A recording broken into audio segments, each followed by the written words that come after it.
Welcome to the Voice of Louisiana Agriculture podcast, a weekly look at the latest news in Louisiana agriculture.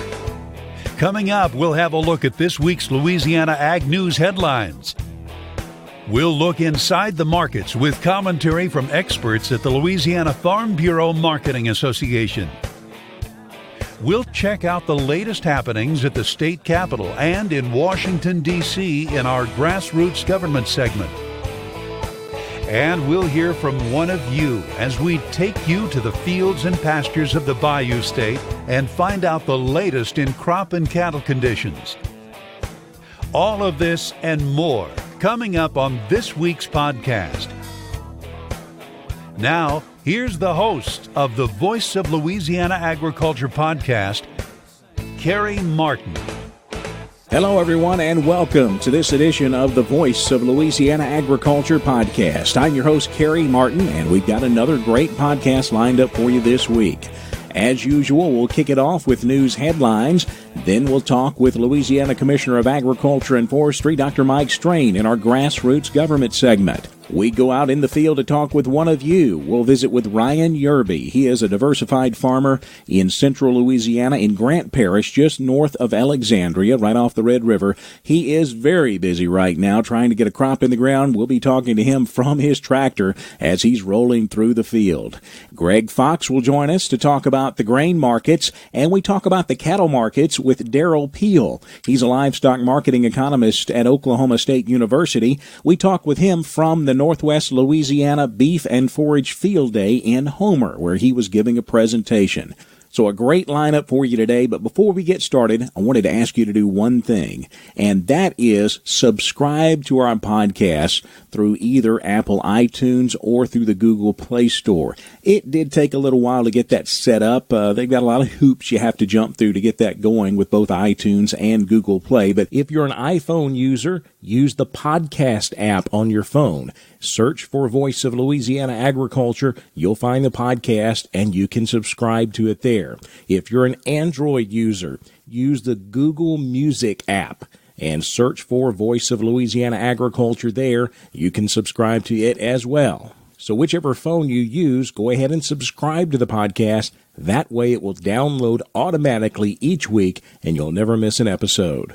We found over the last couple of weeks that most people have been streaming the podcast through our website and several through SoundCloud as well. We'll still have those options available, but of course, if you're like me, you listen to most things on your phone. So we have that option available through iTunes and Google Play, and I encourage you to go do that. That way you never miss an episode.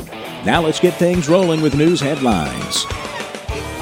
Here's a look at the latest news headlines in Louisiana agriculture on the Voice of Louisiana Agriculture podcast. Louisiana agriculture took a big hit in the budget passed by the State House of Representatives last week. Louisiana Farm Bureau's Jim Monroe. There was a lot of controversy about the bill. It is short on funding for a number of issues. Primarily from our concern is the LSU Ag Center and the Louisiana Department of Agriculture. The budget passed the House by a vote of 55 to 47 and now heads over to the state Senate. We hope that we'll be able to restore some of that funding in the Senate, and we will be working on that over the next few weeks. Monroe says this week, Farm Bureau is keeping an eye on a bill that concerns licensing of trucks that haul agricultural products.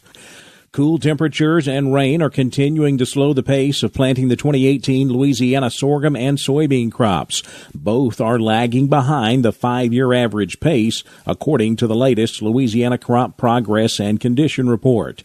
As of Monday, we're showing 40% of the state's sorghum crop is planted. That's behind the 69% 5-year average. Soybeans are now 26% planted. That's about 5 points behind the 31% 5-year average. Corn planting wrapping up at 99%. Rice planting now at the 90% mark. Sugarcane crop ratings, we're showing 6% of the crop in the excellent category, 39% of the cane rated good, 50% rated fair, and 5% rated poor. The winter wheat crop is getting closer to harvest, 92% of the crop now headed. Winter wheat ratings show 3% in the excellent category, 40% rated good, 47% fair, and 10% rated poor. The 2018 Farm Bill was passed by the House Agriculture Committee last week and now goes to the full House for a vote sometime next month. Louisiana farmer Matthew Gravois says it's important that Congress has a farm bill in place this year. It is important for us to have a farm bill passed because it provides us with a safety net to be able to farm. But food and nutrition programs make up 80% of the farm bill, and that tends to be the most controversial part of the farm bill debate. Louisiana Farm Bureau's Kyle McCann says that could definitely cause delays. Politically, the way things fall out in D.C., that could push things off and cause there to be even a further delay in the Farm Bill development. House Ag Committee Chairman Mike Conaway says the Farm Bill should be debated in the full House in early May. Farm labor is a constant struggle for Louisiana farmers. Cody Bieber is a crawfish and rice farmer in Mamou, and he runs his own crawfish processing facility. Both operations are dependent on migrant labor. We employ 80 H-2B workers, which is very important that we keep H-2B workers. We also employ about 26 H-2A workers, which those are the ones that actually go out and do the crawfishing and stuff. The H-2B workers is the ones that do the processing. It's getting pretty tight on the H-2B side with the cap. It would really help if the returning workers wouldn't count against the cap and we could get our workers pretty easy. Bieber says crawfish production is still very good on his farm, but both demand and prices have fallen since Easter. There's still time for Louisiana farmers and ranchers to turn in their Census of Agriculture. Avery Davidson has more. Carrie, I'm speaking with Kathy Broussard. She's the new Louisiana state statistician for the National Agriculture Statistics Service. Kathy, you're trying to get Louisiana farmers to fill out their Census of Agriculture forms. Why is it important that Louisiana farmers participate in the census? Well, we need to measure what's going on in Louisiana's agriculture. And because we do this every 5 years, it allows us to see the changes in the infrastructure and what's going on. For instance, we have the interest in the farm to table that's gotten lots of interest. So we need to be able to quantify that and to be able to tell people what's going on. The other reason is we have a farm bill that's being negotiated. So we need to make sure that the people that make the decisions have the information they need to make the right decisions. What kind of information are you looking for when you conduct the Census of Agriculture? Well, for the census, what we're looking for is the broad production, what's going on, but we're also looking at the unusual crops. We may catch the worm farmer, or we might find out who's growing kale in Louisiana. And we're also trying to find out the demographics of what do our farmers look like? Where are they located? What's their background? Our farmers are 58 years old, according to the last census, so now we want to figure out what the new face of Louisiana agriculture looks like. Why should consumers care about the census, and how does it affect consumers as a whole? From a consumer standpoint, you want to be able to know what's going on in your area. You want to be able to know that the farmers are supported and that they are bringing the good quality products to the market. And as a consumer, that's what you're picking up off the grocery store. Louisiana has a great program, Louisiana Certified, and so we want to make sure that we know what's being grown so we can support those programs. I understand you're trying to oversample this year. Why are you doing that, and why is that important? When we mail out a census, we usually mail to more than our traditional farmers. We're reaching out to people who have the potential to be a farm.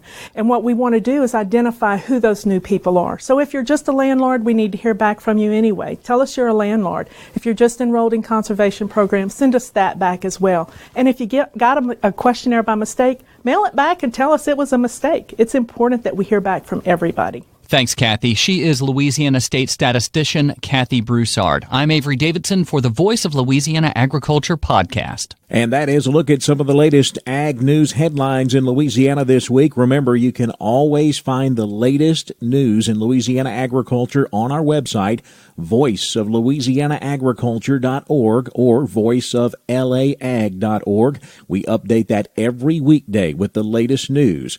Also, remember to subscribe to our daily e-newsletter. It's called The Daily Voice. We'll bring you the latest news in Louisiana agriculture right to your inbox every weekday morning at 5 a.m. There's a big button right there on the home page of the website you can subscribe to. Coming up next, we go to the halls of government to talk with Louisiana Commissioner of Agriculture and Forestry, Dr. Mike Strain. Grassroots Government is next on the Voice of Louisiana Agriculture podcast.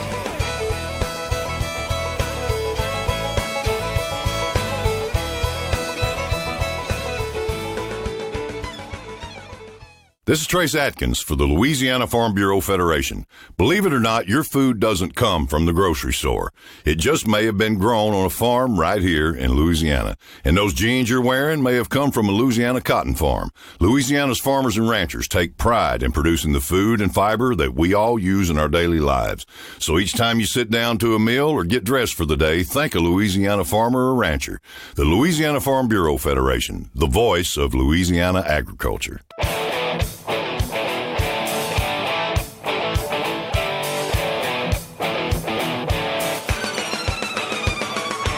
It's time for a look inside the halls of government in this week's edition of Grassroots Government on the Voice of Louisiana Agriculture podcast. In our Grassroots Government segment this week, we talk with Louisiana Commissioner of Agriculture and Forestry, Dr. Mike Strain. Commissioner, thanks so much for joining us on the Voice of Louisiana Agriculture podcast. Thank you, and good morning. How are you? Doing great. Hey, I wanted to talk to you first about the legislature. What has been going on in the Louisiana State Legislature for you? I know that the House has passed their budget and sent it over to the Senate. And I was curious, did that budget have a lot of cuts for your department in it? Yes, as the bill left the House and is going to the Senate, it further reduces my state general fund by 24.2%. It funds the Agricultural Finance Authority at $0. If you take these cuts along with the cuts over the last 10 years, that will reduce my state general fund by over 65%. So it is, there's a lot of cuts in the bill. Also, as the bill moves to the Senate, the TOPS is funded at 80%, but our hospitals are funded at about 10%. And so we know that at the end of the day, that bill is not going to pass all the way through the system. But the question is, how do they fix it without additional revenues? The bottom line is, because the penny sales tax falls off on July 1, this bill, even with the increasing economy, is still about $650 million out of balance. And if you look at the matching federal money, it pushes it towards that $750 to $800 million problem. And so the question is, can the Senate find a way to balance it? But the bottom line is, where are those dollars going to come from? Commissioner, there has been a move to undedicate some funds from departments like yours and move that money into the general fund. I know you testified on behalf of your department trying to protect some of those agricultural dedicated funds. Tell me about that situation. One of the bills would have undedicated about $350 million of dedicated funds, including the tobacco taxes, which is over $100 million. Also, it would have taken and undedicated the Agricultural Finance Authority those revenues that are now flowing into the department. And also our pesticide fund. When you look at these undedications, the discussion is, will this money be available for use? Well, the answer is no, because they're already committed to other purposes.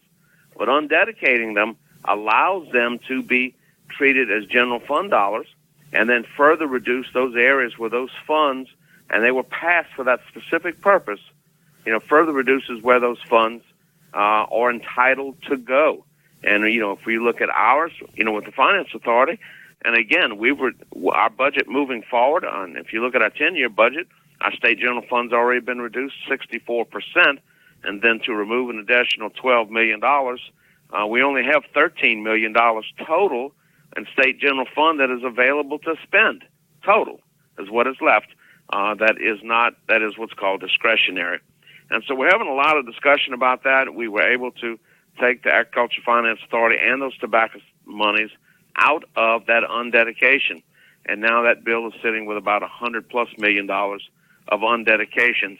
But again, when I was in the legislature, if you needed to fund something, then when you passed a specific tax, you worked with the industry or whoever was going to pay for it, and you dedicated that to the purpose for which you raised the tax. And now you see there's a discussion looking at passing a dedicated tax for higher education. And so at the same time they're undedicating taxes, they're trying to dedicate taxes. So it is pretty intense here. Things are moving very, very quickly. There's a lot of discussion, but still we don't have resolution on balancing the budget of the state. Well, Commissioner, let's switch gears and talk about some federal legislation. The House Agriculture Committee has passed their version of the 2018 Farm Bill, and it's awaiting full floor action in the House. Based on what you have seen from the Farm Bill so far, do you think this is a good bill for Louisiana farmers and ranchers? I think so. We need to have a Farm Bill out. We need to keep it in motion. We need to make sure that our risk management tools are there. We need to make sure that the sugar program stays in place. I'm glad that we've done some things moving forward dealing with cotton. You know, as we've changed the way cotton is handled, we're also moving forward to help with the dairy operations, the dairy risk management program. When you look at overall the Farm Bill, we really need to work on this hard because, as you know, oftentimes, even though we try to get the 2018 Farm Bill out in 2018, it may end up in 2019. And, of course, now the Farm Bill hopefully will not become hostage to a internal debate that separating Democrats and Republicans and it's basically, if you look at the SNAP issue, you know, the work requirements of SNAP and that, and hopefully, you know, the commodity title doesn't get held hostage as those debates go on. And as you know, the Farm Bill passed out of committee only with the Republican votes and without a single Democratic vote. And, of course, always to pass the Farm Bill, we've had a bipartisan Farm Bill. And so we're going to be watching that very, very, very closely. And also, remember, there's a move, too, to strip additional funds from the Farm Bill. And the Farm Bill sets the parameters for the largest industry in America. And we export 20% of the food that's exported worldwide comes from America. And 1 in 3 acres of our production is exported, bringing in hard cash to America. This Farm Bill is critical for sustainability, for our environment, for conservation. It's important we have the risk management tools. It sets up a lot of the parameters by which we operate the largest industry in Louisiana and in America. Louisiana Commissioner of Agriculture and Forestry, Dr. Mike Strain. Thanks so much for the time, Commissioner. Thank you. Coming up next, we go in the field to talk with one of you on the Voice of Louisiana Agriculture podcast.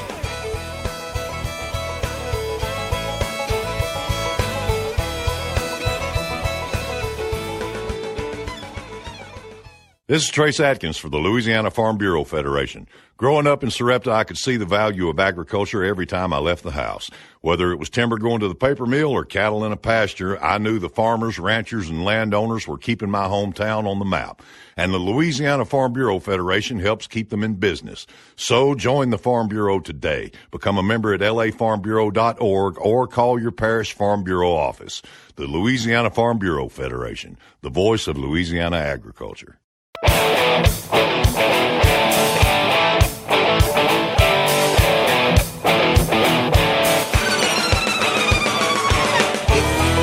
We're taking you to the fields of Louisiana as we hear from one of you in the field on the Voice of Louisiana Agriculture podcast. We go in the field to central Louisiana to talk with Ryan Yerby. He's a diversified farmer in Grant Parish, just north of Alexandria, right there along the Red River. Ryan, I know you are putting in some seriously long hours right now, and I appreciate you taking a few minutes to talk with us. Hey, no problem, Gary. Happy to speak with you today. I'm coming to you from my field office right here in the sprayer right now. Well, let's talk a little bit about that. I know it's been a hectic spring for you, and it didn't really start out all that great when we had all of that flooding. Did you have some ground go under during that flooding this spring? Yeah, Terry, we did. We had some backwater flooding, came from the bayous around us and the Red River. Luckily, it wasn't as bad as it was in 16. We were spared a little bit from that, but we still did have some flooding, backwater, and lost a lot of time on getting ground prepared. So we're still trying to get ground prepared right now while we're planting. I guess at least this time you didn't have a crop go under like you have before. No, we didn't. We did not have a crop go under last time. That's another thing. But the abundance of rain that we got this spring, it kind of pushed our corn plant dates back a few weeks. So I guess that was another blessing in disguise that we didn't have a corn crop in the ground. Let's talk a little bit about that corn crop. Were you able to get everything in, all the acreage in that you wanted in this spring? Actually, no, we weren't. I'm going to say we cut our projected acreage by roughly about 30%, just because we couldn't get the ground prepared and we couldn't get to some of the ground. because of the flood. Is that acreage now going to switch into beans? Yeah, we're transitioning that over into soybeans right now. Just seems to be the best bang for our buck. As far as the corn goes, is everything up and looking good right now, Ryan?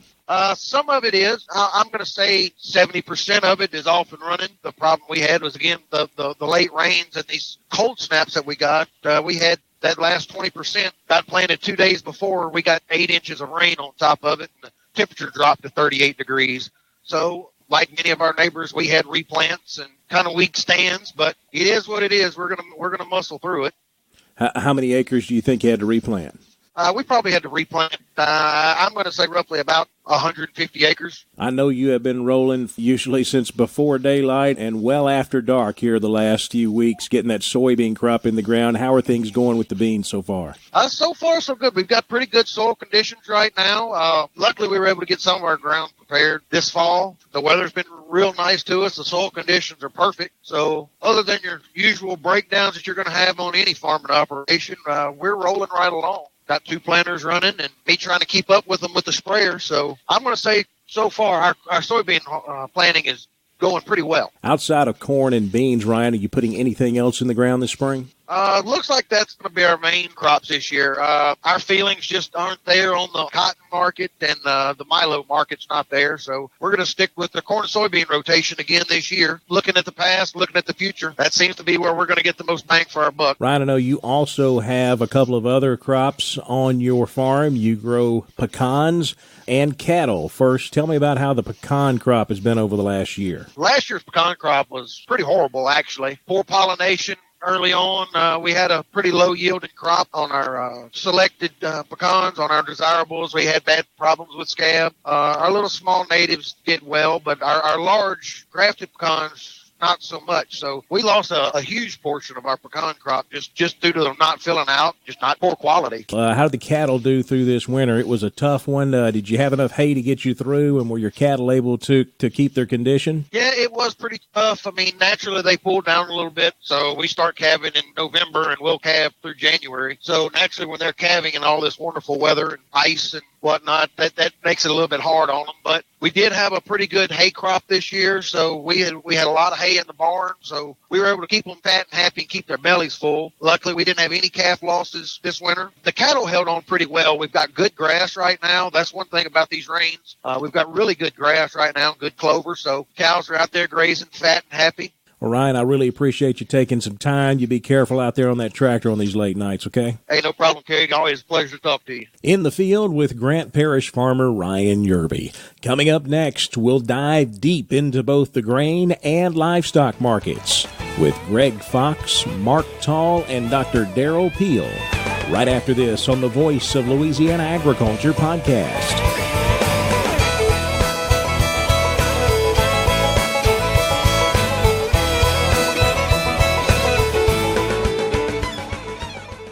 This is Trace Atkins for the Louisiana Farm Bureau Federation. Farm Bureau has been working for Louisiana's farmers and ranchers since 1922, and that work continues today. If you're a farmer or rancher, Farm Bureau wants you to join and be a part of their family. Farm Bureau knows you're busy running your operation, so while you're at work on your farm or ranch, Farm Bureau is watching out for your interests. So join today. The Louisiana Farm Bureau Federation, the voice of Louisiana agriculture.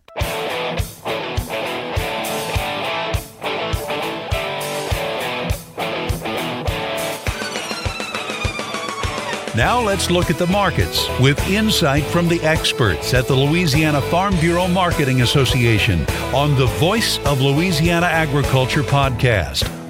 To talk about the markets, we go to Greg Fox. He's a grain marketing specialist with the Louisiana Farm Bureau Marketing Association. And Greg, let's talk about the soybean market. As we're talking here on Friday, we're seeing some really strong gains in soybeans. Any idea what's behind that? It could be a number of things. Typically, we don't see such a big day on a Friday unless the news wires are really lighting up. But we had a light week all week. Yesterday, export numbers were below expectations, so a little surprised to see the strength there. Funds jumping into these markets pretty heavy as well when you see little farmer activity in the markets.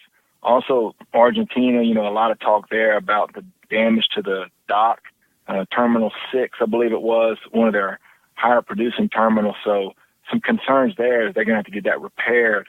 before they can get back into some of their larger shipments. So would expect to see some of those shipments either move to Brazil or possibly move to the U.S. So you could start to see some chatter as far as for more exports because of that. When we look at the corn market, Greg, what kind of week have we seen there? About the same. It's been weak, a little more on the downside on corn, but it's, down slightly, 2-3 cents. We haven't seen a big fallout on the corn, but unfortunately when you see it turn around, you're only seeing it pick up 2 or 3 cents. So it loses a little, then picks it up. Argentina and Brazil, there's some concerns about their crop size on the corn side. They're catching some rain this weekend, so there was a lot of talk about some dryness, and that was going to impact the corn yields there.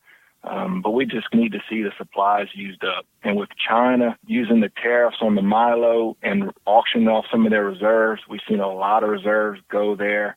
So they're trying to use up their internal stuff, so you're not seeing the big export demand from China on the corn side. Here in the U.S., Greg, I know these markets move off of what happens in the Midwest. Any update, any news on planting progress in the Midwest? We'll see that on Monday. This past Monday, it was pretty small, about 5%, kind of right along with the 5-year average. A little bit behind is when you look at what was planted last year on the corn side, but nobody was really concerned. Weather should have been beneficial for them this week, so wouldn't be surprised to see Monday a 20-25% planted mark on the corn in the Midwest. Beans, we should see, 10-15% planted. They get some dry weather, they can get a lot of grain in the ground in a hurry. So if we see a big number on Monday, then I would expect these markets to maybe settle down just a little bit as planting's back on pace and everything's kind of where they want it to be. Greg, we've seen some pretty big swings in the wheat market this week. I can only assume that's based on weather, rains up in the big wheat producing areas of Kansas and Oklahoma and Texas. Yeah, too wet, too dry. You've seen it kind of all over the place. Wheat condition scores weren't very strong as well. I think there might be some concerns there as far as for the quality of that crop, which I think could be beneficial for the few Louisiana farmers out there. The 5-year average was about 44% good to excellent. And Monday's report showed the wheat crop at 31% good to excellent. So there's definitely some concerns with the quality. So hopefully that will help keep this wheat market up higher and maybe even see that basis level firm up some and help what few farmers in Louisiana have wheat. That's Greg Fox. He is grain marketing specialist with the Louisiana Farm Bureau Marketing Association. Greg, thanks so much for joining us on the Voice of Louisiana Agriculture podcast. Oh, anytime. Thank you. Now from Greg Fox over to his colleague Mark Tall. Mark is a rice marketing specialist for the Louisiana Farm Bureau Marketing Association. We caught up with Mark earlier in the week, and he gave us an update on the rice market. Well, the futures market on old crop May has really traded up in a gradual climb. It would not really surprise me to see us really break the previous high of 1321.5 at some point, if realized then a new support level is born. Everyone really knows or are very aware that how sure we are on the 2017 crop, and that could very well be the driving force of the market as well, as cooler temperatures also was holding back growing conditions as well. Also, we had an issue with wind that played its part as well, sending water to one side of the field and stretching rice. We don't really see any reason why it would completely change things. The end result should be fine. Just a delay in harvest would be all. Cash prices are still firm and steady for old and new crop. Looking at our closing prices on Friday, the soybean market did finish sharply higher. May soybeans up 17 cents, 10.45. November beans up 13 3/4, 10.47. The corn market closed higher. May corn up 3.5, 3.89.5. New crop September corn up 3 1/4, 4.05.5. July wheat was up 9 cents to close the week at 4.98.5. A higher close in rough rice, with May up 10 cents, 12.81. September rice up 9 at 12.22 a hundred. The cotton market closed higher. July up 34 points, 84.51. December cotton up 31, closing at 79.27 cents. July sugar up 2, 24.82. And to talk about the cattle market today, we go up to Homer, Louisiana, and we're going to talk with Darryl Peel. He's a livestock marketing economist with Oklahoma State University. Darryl, you're in Louisiana at the Hill Farm Northwest Louisiana Beef and Forage Field Day today. I understand you're giving a presentation there. How are things up in Homer? Looking pretty good up here. It's nice and green, at least compared to some points farther west. It's a little cooler today, I think, than many folks were expecting, but it's a nice day. Darryl, before we get started talking about the cattle market and some things that are going on up there today, I wanted to talk about things back home for you real quick. Of course, our hearts go out to all of the cattlemen up in Oklahoma who have dealt with these awful wildfires. Can you give us an update on what's going on up there right now? Are the fires contained? And do we have any idea on what kind of losses cattlemen have sustained up there in Oklahoma? Well, fortunately, we do have the fires finally contained. Last weekend in western Oklahoma, northwestern Oklahoma, we finally got some significant rain. We got a bit more here just in the last couple of days. And so those fires finally are under control. Obviously, we burned nearly 400,000 acres, I think, when you add them all together. You know, the numbers are very fluid in terms of losses, and I have not been able to sort of check very recently, but, you know, we're looking at somewhere between 1,500 and 2,000 head of cattle, it looks like. Obviously, lots of loss of forage, fences, and unfortunately a lot of homes as well. So lots of families are not only dealing with the business impacts of this, but also the very personal impacts of losing their homes as well. Just awful. We sure hate to hear that. And again, our hearts go out to your guys up there in Oklahoma. Let's talk a little bit about Louisiana today. As we mentioned, you're there for the field day at the Hill Farm Research Station in Homer. You're going to give a presentation to Louisiana cattlemen about the cattle market. You and I have talked about the cattle market many, many times over the last 20, 25 years, and I wanted to get a little bit of a preview on what you're going to tell Louisiana cattlemen today. Well, we're going to give an update on the cattle markets. You know, it's been a very dynamic situation for quite a few months now, but I think more so in the last few weeks. I've talked about the fact that the cattle markets themselves, if you sort of look at the market fundamentals, you know, we can talk about the supply side, the demand side, and what sort of challenges are there and opportunities are there. The real thing that's, I think, an issue for the cattle industry and many other markets is just the fact that we're operating in a very uncertain environment from a macroeconomic standpoint, from a global market standpoint. Obviously, we've got a lot of policy questions up in the air right now at that level. And I think that's the biggest source of uncertainty and probably the biggest potential source of a shock that would affect the cattle markets. We just don't know what's going to happen and how these things are going to play out as we go forward. Darryl, we had a cattle on feed report released last week. I read an analysis that you did of it. Overall, those cattle on feed numbers were about as expected, with a big number of cattle in feedlots right now and a lower number of placements and marketings. What does that mean for a Louisiana cow-calf producer? Well, you know, as this situation has evolved over the last several months, and again, it really builds on the fact that we've been in herd expansion mode in this industry since 2014. We've seen those calf crops get bigger every year, 2015, 2016, 2017. So we have more feeder cattle in the pipeline right now. They're going to go into the feedlots, and they're going to show up as, in general, as increased placements. And we had that for several months there that built those feedlot inventories up a little bit. However, because of the drought situation out in the West, some of those calves that would have overwintered on wheat actually went into the feedlot earlier in November and December due to lack of grazing potential. And so we've kind of built up those feedlot numbers a little bit artificially, if you will, or a little sooner than expected. And that's why we saw this drop in placements in the most recent cattle on feed report. There just aren't those cattle out there immediately that would normally be there because they're already in the feedlots. And so, you know, we've changed the timing of things a little bit with the cattle flow into and out of the feedlots. But overall, we just know that we're dealing with a few more cattle, and that's going to lead to an increase in beef production again here in 2018.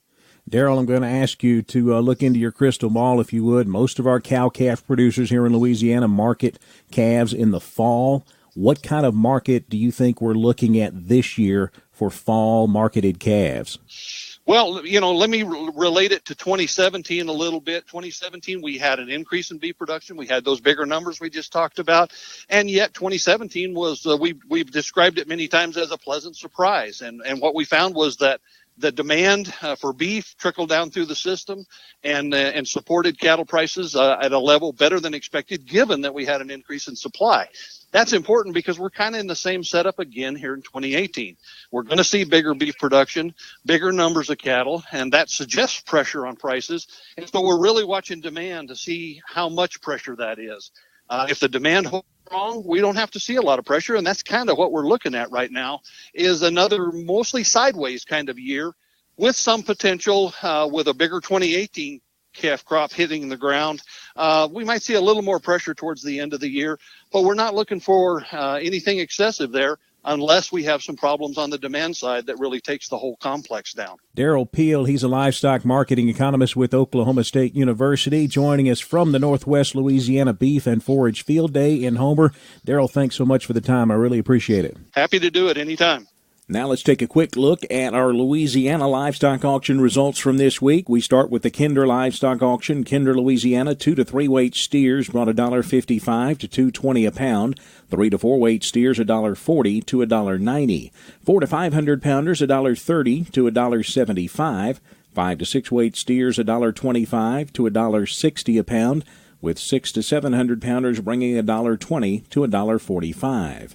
Bred cows range from $500 to $1,600 a head. Cow-calf pairs brought $700 to $2,000 a pair. Then on Wednesday at the Red River Livestock Auction, Coshada, Louisiana, 2 to 300 pound steers brought $1.52 to $1.85. 3 to 4 weight steers $1.45 to $2.05. 4 to 500 pounders range from $1.50 to $1.91 a pound. 5 to 6 weight steers $1.45 to $1.75. 6 to 700 pounders $1.37 to $1.58 a pound. Cows range from a low of $400 to a high of $11.50 a head. Cow-calf pairs brought $9.25 to $14.80 a pair. That is a look at markets for this week. Coming up next, we take a peek at the Louisiana Ag Calendar on the Voice of Louisiana Agriculture podcast.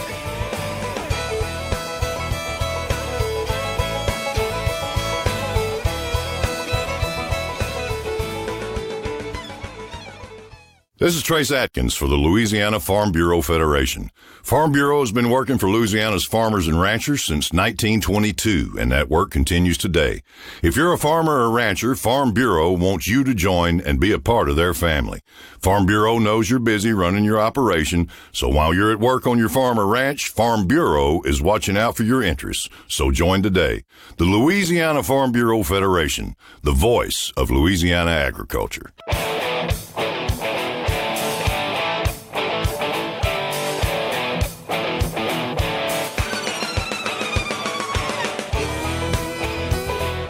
Now, to wrap up this week's podcast, let's take a look at what's coming up this week on the Louisiana Ag Calendar.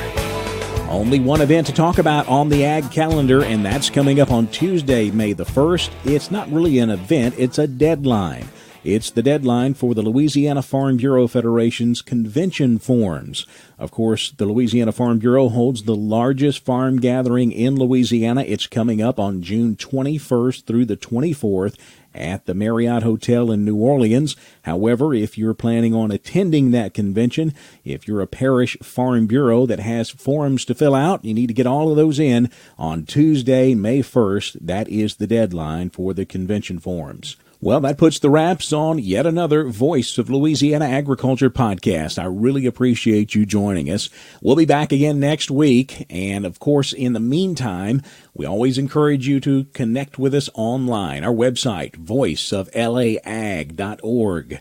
You can subscribe to our daily e-newsletter right there. A big subscribe button on the homepage. It's called The Daily Voice. We bring you the latest Louisiana agriculture news right to your inbox every weekday morning at 5 a.m. You can also connect with us on social media. We're on both Facebook and Twitter at Voice of LA Ag. We update both of those each day with the latest news in Louisiana agriculture. And once again, don't forget to go to iTunes and the Google Play Store and subscribe to our podcast. That way it gets downloaded to your phone automatically each week when a new episode is posted. We'll see you right back here next week. Thanks for listening to the Voice of Louisiana Agriculture podcast. Join us again next week. This podcast is produced by Carrie Martin and the Louisiana Farm Bureau Federation. For more information, be sure to check out our website, voiceoflouisianaagriculture.org and lafarmbureau.org.